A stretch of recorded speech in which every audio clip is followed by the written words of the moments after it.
I'd started to develop this absolute terror of auditions, which I'm sure a lot of actors have. And I'd kind of could be so enthusiastic about something, and then the day of the audition, just my confidence would just entirely collapse. The same thing happened the morning of the Twilight audition. I used to live on my agent's couch at the time in her apartment. And she sent me the email exchange. It was like, I'm freaking out. I don't want to go to the audition anymore.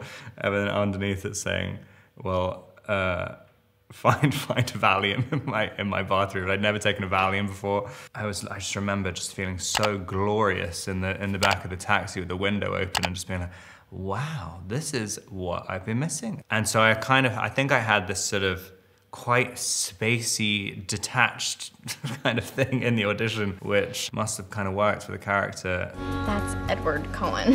I do think there's something in that first movie. You can see that people were taking it seriously, and it kind of has this, it has a passion to it. Everything about me invites you in. My voice, my face, even my smell. You know, I was 21 and kind of wanted to make it as arty as possible. And so I was we had this strange tension where the studio was kind of a little bit scared to make things a little bit too emo and stuff. And I thought that was the only way to play it. It just seems so ridiculous talking about it now, because I was literally I spent so much time just infuriated. Like it's definitely something about being 21 as well, because I can't believe like the way I was acting is half the time, like when I think back on it. The scene when Edward introduces Bella to his family the first time, I remember that being the day, because my agent, my manager, like came up as a surprise visit. And I was like, oh, hey, and just thought everything was fine. And then at lunch, they were like, okay, so whatever you're doing right now, you need, after lunch, just do the opposite or you'll be fired by the end of the day. And I was like, okay. And so that was the only thing that got me to sort of smile a little bit. You're like my own personal brand of heroin.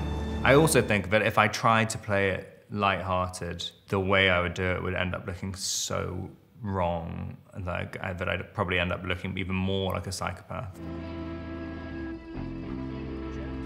There was this big, like tons of people signing this petition to have me not cast, but nothing about my life really changed until the weekend, or maybe like a week before the movie came out. So when the signatures came, it just felt such an abstract, like I just didn't really care. And I was very excited about doing the movie. But yeah, then when it came out, it just changed everything so fast. I mean, it was overnight.